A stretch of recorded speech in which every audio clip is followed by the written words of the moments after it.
Hello everyone, welcome back to the Harshi DSC classes. ఈరోజు మనం ఈ వీడియోలో వచ్చేసి తెలుగు గ్రామర్కి సంబంధించి ప్రాక్టీస్ బిట్స్ అయితే చూద్దామండి. అందులో ఫస్ట్ బిట్ వచ్చేసి సత్యమహిమ పాఠ్యాంశ ఉద్దేశం. ఆప్షన్స్: ఫస్ట్ వచ్చేసి సమయస్ఫూర్తి, ఆప్షన్ 2 జీవన వైవిధ్యం, ఆప్షన్ 3 నైతిక విలువలు, ఆప్షన్ 4 దేశభక్తి అనేసి ఇచ్చారు. సో కరెక్ట్ ఆన్సర్ వచ్చేసి మనకు సత్యమహిమ అనేటటువంటి పాఠ్యాంశ ఉద్దేశం వచ్చేసి నైతిక విలువల గురించి తెలియజేస్తుందండి. నైతిక విలువలు. సో ఎవరైతే మన ఛానల్ని చూస్తున్నారో మీకు కనుక వీడియో నచ్చినట్లయితే తప్పకుండా లైక్ చేయండి. అలాగే మన ఛానల్లో వచ్చేసి మీకు ప్రతి ఒక్క సబ్జెక్ట్కి సంబంధించినటువంటి ప్రాక్టీస్ బిట్స్ కానీ, కంటెంట్ కానీ, గ్రామర్ కానీ కంపల్సరీగా మన ఛానల్లో అన్ని వీడియోస్ అయితే ఉన్నాయండి. సో ఎవరైనా కావాలి లేకపోతే చూడాలి, ప్రాక్టీస్ చేయాలి అనుకున్న వాళ్ళు ప్లేలిస్ట్లో ఒకసారి అయితే చెక్ చేసుకోండి. ప్రతి ఒక్క వీడియోసు అలాగే డైలీ మీకు నేను చేసినటువంటి వీడియో మీకు రావాలనుకుంటే సబ్స్క్రైబ్ చేసుకోండి. మీకు నోటిఫికేషన్ ద్వారా ఈజీగా అయితే మీకు వీడియో అనేది కనిపిస్తుందండి. మీరు వీడియో చూస్తున్న వాళ్ళు కంపల్సరీగా లైక్ అయితే చేయండి. మీకు నచ్చినట్లయితే మాత్రమే లైక్ అయితే మర్చిపోవద్దు. సో నెక్స్ట్ క్వశ్చన్ చూద్దాము. కోటరము అను పదానికి అర్థం. ఆప్షన్ ఫస్ట్ వచ్చేసి అంతఃపురం, ఆప్షన్ 2 గొంతు, ఆప్షన్ 3 ఏనుగు, ఆప్షన్ 4 తొర్ర అనేసి ఇచ్చారండి. కోటరము అంటే అర్థం వచ్చేసి తొర్ర అండి. తొర్ర. Option 4 is the right answer. Next bit అంగజుడు పదానికి పర్యాయ పదాలు ఏంటి అనేసి ఇచ్చారు. ఫస్ట్ది తనుజుడు, ఆత్మజుడు, ఆప్షన్ 2 అయ్య జనకుడు, ఆప్షన్ 3 గురువు ఉపాధ్యాయుడు, ఆప్షన్ 4 సోదరుడు తమ్ముడు అనేసి ఇచ్చారండి. అంగజుడు పదానికి పర్యాయ పదాలు ఏమవుతాయండి? తనుజుడు అలాగే ఆత్మజుడు అండి. ఆత్మజుడు అన్న, తనుజుడు అన్న, అంగజుడు అన్న ఇవి పర్యాయ పదాలు. నెక్స్ట్ సత్యము పదానికి వికృతి అడుగుతున్నారు.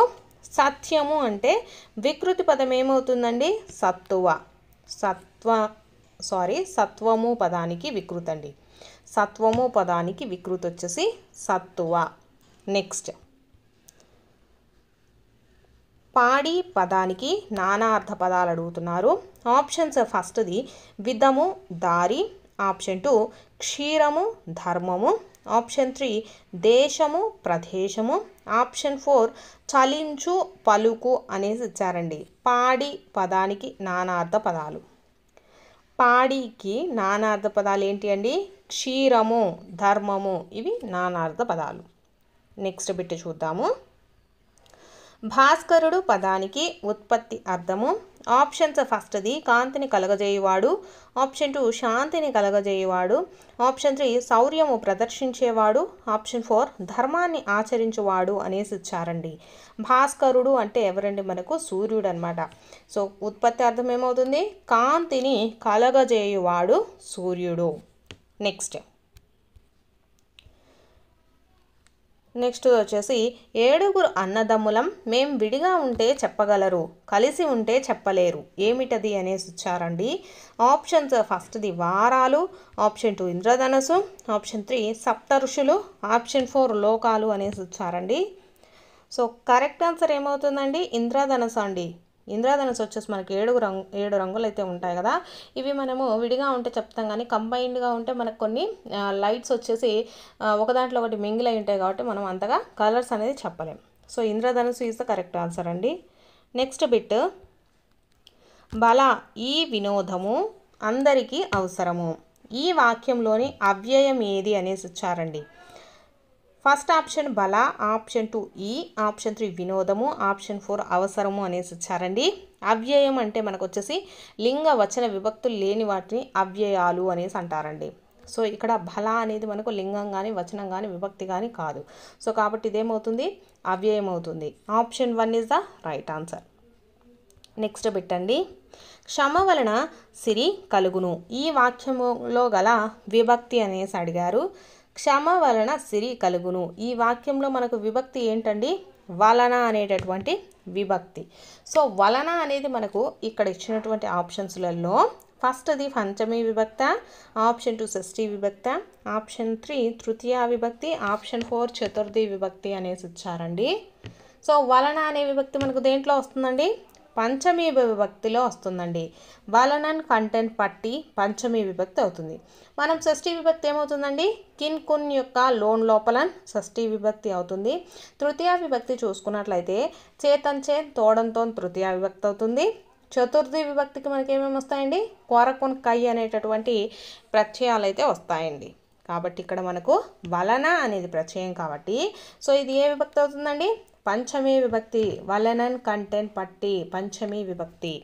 నెక్స్ట్ క్వశ్చన్, ప్రథమ పురుషకు ఉదాహరణలు ఏవి అనేసి ఇచ్చారండి. ప్రథమ పురుష అంటే మీకు చెప్పాను ఆల్రెడీ, ప్రతి ఒక్క వీడియోలో అందరికి కూడా ఎక్స్ప్లెయిన్ చేస్తున్నానండి. మీరు డైరెక్ట్గా క్వశ్చన్ చూసినా కూడా ఆన్సర్ అయితే ఈజీగా చేయొచ్చు అనమాట. ప్రథమ పురుష అంటే ఎక్కడో ఉన్న వారిని గురించి చెప్పేటప్పుడు వాడేటటువంటి సర్వనామాలను వచ్చేసి మనము ప్రథమ పురుష కింద చెప్తామండి. సో ఎక్కడో ఉంటే వాళ్ళని ఏమంటామండి? వాడు, ఆమె, అతడు, ఇవి మనం వాడతాం. సో కాబట్టి ఇక్కడ ప్రథమ పురుషకు సంబంధించి ఏమున్నాయండి? ఫస్ట్ చూసుకుంటే నేను మంచి పుస్తకం చదువుతాను అనేసి ఇచ్చారు. నేను అంటే మనకు ఏ పురుషులకు వస్తుందండి? ఇది ఉత్తమ పురుష కిందికి వస్తుందండి.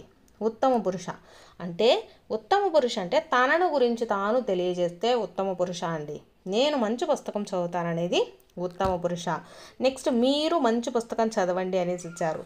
మీరు అంటే ఎదుట ఉన్న వారిని గురించి తెలియజేస్తే అదేమవుతుందండి? మధ్యమ పురుష అవుతుంది. మీరు అనేది ఏమవుతుంది? మనకు మధ్యమ పురుష కింద చెప్తాము.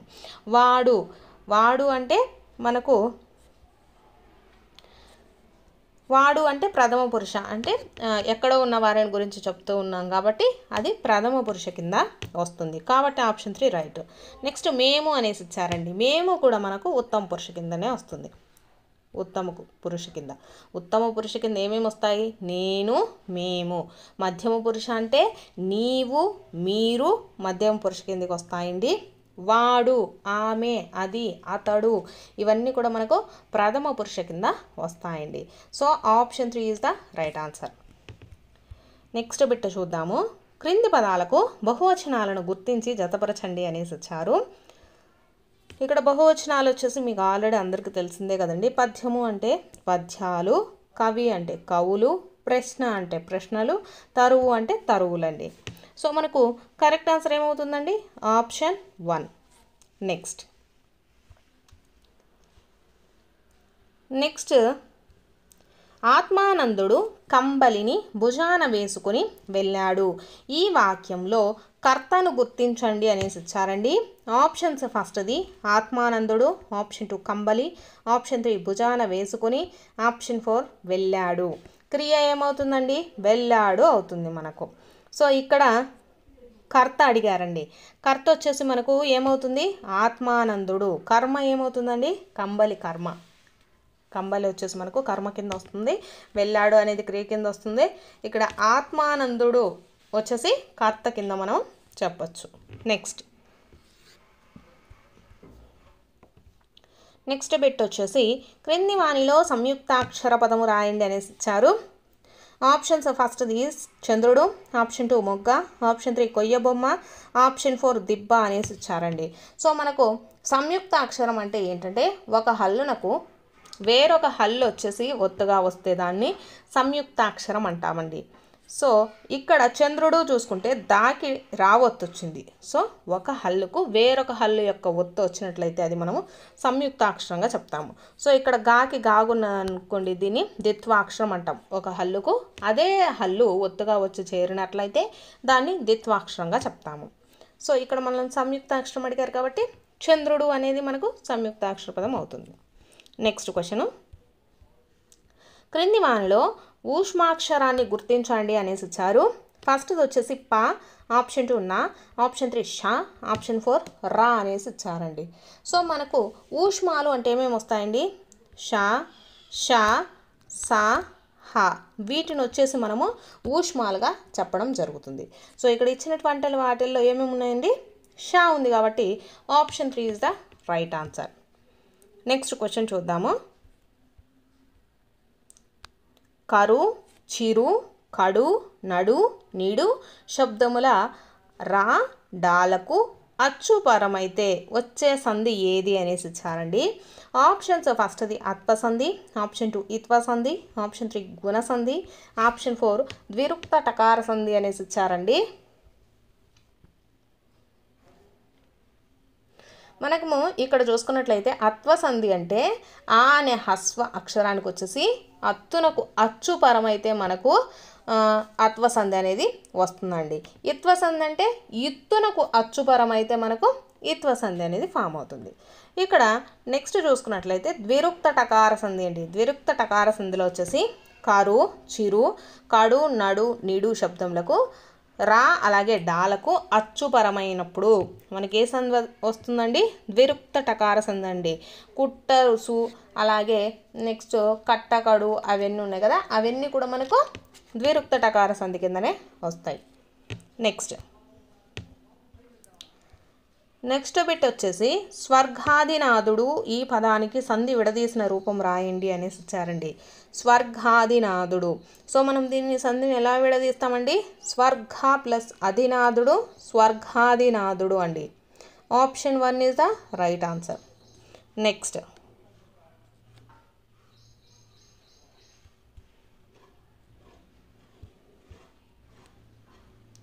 దానము చేయ నేరని యాధార్మికుకు సంపదలుండి యుండినన్. ఇది ఏ వృత్త పద్యము అనేసి ఇచ్చారు? వృత్త పాద పద్యము అనేసి ఇచ్చారండి. ఆప్షన్స్ ఫస్ట్ది మత్స్యేభము, ఆప్షన్ 2 శార్దూలము, ఆప్షన్ 3 ఉత్పలమాల, ఆప్షన్ 4 చంపకమాల అనేసి ఇచ్చారండి.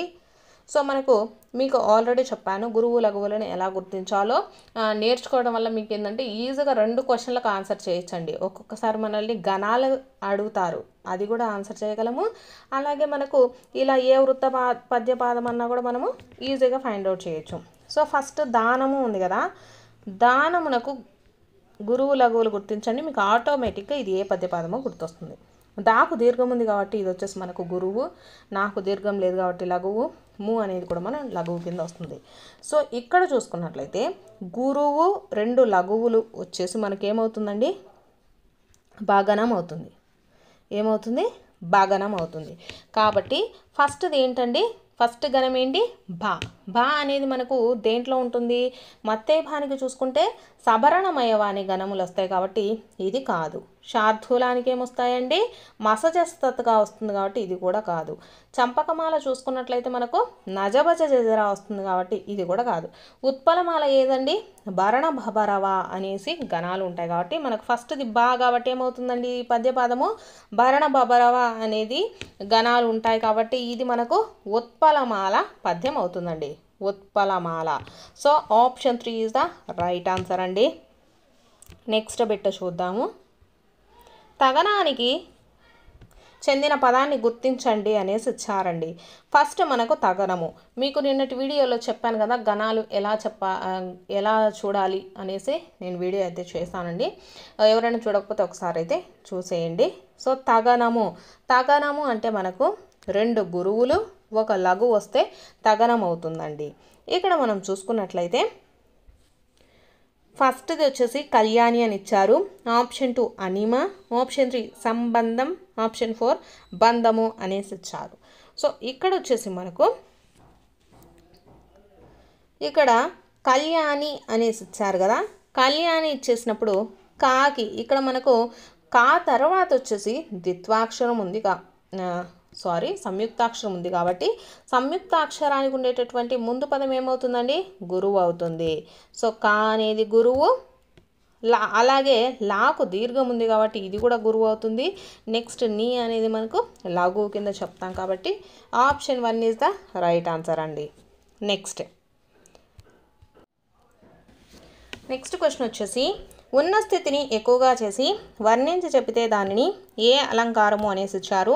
ఆప్షన్స్ ఫస్ట్ది అంత్యానుప్రాస, ఆప్షన్ 2 వృత్యానుప్రాస, ఆప్షన్ 3 అతిశయోక్తి, ఆప్షన్ 4 రూపకాలంకారం అనేసి ఇచ్చారండి. సో ఇక్కడ చూసుకున్నట్లయితే మనకు అంత్యానుప్రాస అంటే చివరిలో ప్రాస అనేది మనకు రిపీట్ అవుతూ ఉంటే దాన్ని అంత్యానుప్రాస అలంకారం అంటాము. వృత్యానుప్రాస అలంకారం అంటే ఒక అక్షరం వచ్చేసి అనేక సార్లు పునరావృతం అవుతూ ఉంటే దాన్ని వృత్యానుప్రాస అంటాము. అతిశయోక్తి అంటే ఉన్నదానిని ఎక్కువగా గోరంతలుగా చేసి చెప్తే దాన్ని వచ్చేసి అతిశయోక్తి అలంకారం అంటారు. సో ఇక్కడ ఇచ్చినటువంటి స్టేట్మెంట్ ఉన్న స్థితిని ఎక్కువగా చేసి చెప్తే దాన్ని ఏమంటాము? అతిశయోక్తి అలంకారం అంటామండి. రూపకాలంకారం అంటే ఉపమాన ఉపమేయాలకు అభేదము చెప్పినట్లయితే దాన్ని రూపకాలంకారం అనేసి చెప్తాము. సో ఇక్కడ ఈ క్వశ్చన్కి సంబంధించి ఆప్షన్ 3 అనేది రైట్ అండి. నెక్స్ట్ క్వశ్చన్ చూద్దాము. క్రింది వానిలో అనుమత్యార్థక వాక్యాన్ని గుర్తించండి అనేసి ఇచ్చారు. ఫస్ట్ది వచ్చేసి ఆహా ఎంత బాగుందో. ఆప్షన్ 2 గిరి ఎక్కడున్నావు. ఆప్షన్ 3 మీరు ఉత్తీర్ణులగుదురుగాక. ఆప్షన్ 4 మీరు పుస్తకాలు తీసుకోవచ్చు అనేసి ఇచ్చారండి. సో కరెక్ట్ ఆన్సర్ అయితే చూద్దాము. ఫస్ట్ అనుమత్యార్థక వాక్యం అంటే మనం అనుమతినిచ్చినట్లయితే దాన్ని అనుమత్యార్థక వాక్యం అంటాం కాబట్టి option 4 is the right answer. మీరు పుస్తకాలు తీసుకోవచ్చు. మీరు ఉత్తీర్ణులు అవుదురుగాక అంటే ఇది ఒక ఆశీర్వాదం కాబట్టి ఇది ఆశీర్వాదక వాక్యం అవుతుంది. నెక్స్ట్ గిరి ఎక్కడున్నావు అంటే ఇది ఒక ప్రశ్నార్థక వాక్యం అండి.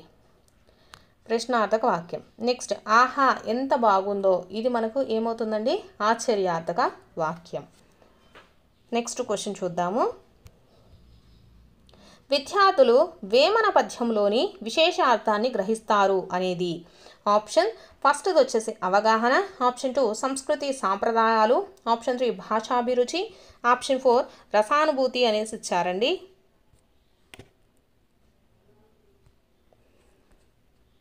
సో మనకు కరెక్ట్ ఆన్సర్ ఏమవుతుందండి? ఇక్కడ చూసుకున్నట్లయితే రసానుభూతి అండి. విద్యార్థులు వేమన పద్యంలో ఉండేటటువంటి విశేష అర్థాన్ని గ్రహించడం దేనికి సంబంధించింది? రసానుభూతికి సంబంధించింది. Next question. యునెస్కోలో విడుదల చేసిన ప్రపంచ అట్లాస్ ప్రకారము ప్రస్తుతం అంతరించి దశలో ఉన్న భాషల సంఖ్య ఎంత అనేసి ఇచ్చారు. ఇక్కడ వచ్చేసి కరెక్ట్ ఆన్సర్ వచ్చేసి 196 భాషలండి. యునెస్కో విడుదల చేసిన ప్రపంచ అట్లాస్ ప్రకారము ప్రస్తుతం అంతరించిపోయేటటువంటి దశలో ఉన్న భాషలు ఎన్ని అంటే మొత్తం 196. నెక్స్ట్ క్వశ్చన్ చూద్దాము. భారతదేశపు విశ్వవిద్యాలయాలలో ఆంగ్లాన్ని బోధన భాషగా ప్రవేశపెట్టింది ఎవరు? ఆప్షన్స్ ఫస్ట్ వచ్చేసి Frederick John Shore. Option 2 Lord Drummond. Option 3 Lord Macaulay. Option 4 Lord విలన్ అనేసి ఇచ్చారండి. సో కరెక్ట్ ఆన్సర్ వచ్చేసి లార్డ్ మోకలే అండి. భారతదేశపు విశ్వవిద్యాలయాల్లో ఆంగ్లాన్ని బోధన భాషగా ప్రవేశపెట్టింది ఎవరు అంటే లార్డ్ మోకలే. నెక్స్ట్ బిట్ చూద్దాము. సర్వశాస్త్ర ప్రయోజనం ఆత్మాదర్శనం అని పలికింది ఎవరు అనేసి ఇచ్చారు. ఆప్షన్స్ ఫస్ట్ది Sarvepalli Radhakrishnan. Option 2 Mahatma Gandhi. Option 3 Rabindranath Tagore. Option 4 Adi Shankaracharya అనేసి ఇచ్చారండి. సర్వశాస్త్ర ప్రయోజనం ఆత్మదర్శనం. సో కరెక్ట్ ఆన్సర్ ఏంటండి? సర్వేపల్లి రాధాకృష్ణన్ అండి. Option 1 is the right answer. Next bit చూద్దాము.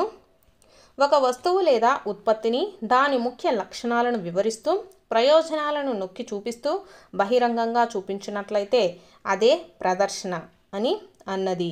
ఆప్షన్ ఫస్ట్ వచ్చేసి Webster. Option 2 Kothari. Option 3 Woodworth. Option 4 స్కోల్స్బర్గ్ అనేసి ఇచ్చారండి. కరెక్ట్ ఆన్సర్ వచ్చేసి వెబ్స్టర్ అండి. ఒక వస్తువు లేదా ఉత్పత్తిని దాని యొక్క ముఖ్య లక్షణాలను వివరిస్తూ ప్రయోజనాలను నొక్కి చూపిస్తూ బహిరంగంగా చూపించినట్లయితే అదే ప్రదర్శన అని అన్నది ఎవరు? వెబ్స్టర్. నెక్స్ట్ బిట్ చూద్దాము. పొడుపు కథలు ఈ శక్తిని పెంపొందిస్తాయి. ఆప్షన్స్ ఫస్ట్ది వచ్చేసి రచనాశక్తి. ఆప్షన్ 2 ఆలోచనాశక్తి. ఆప్షన్ 3 వర్ణనాశక్తి. ఆప్షన్ 4 అభ్యాసనాశక్తి అనేసి ఇచ్చారండి. పొడుపు కథల వలన మనకు ఏ శక్తి పెంపొందిస్తుందండి? ఆలోచన శక్తి అండి. ఆలోచన శక్తి. ఇవి వచ్చేసి మనకు తెలుగు గ్రామర్కి సంబంధించినటువంటి ప్రాక్టీస్ బిట్స్ అండి. వీడియో చూస్తున్న వాళ్ళు మీకు వీడియో నచ్చినట్లయితే తప్పకుండా లైక్ చేసి సబ్స్క్రైబ్ కూడా చేసుకోండి.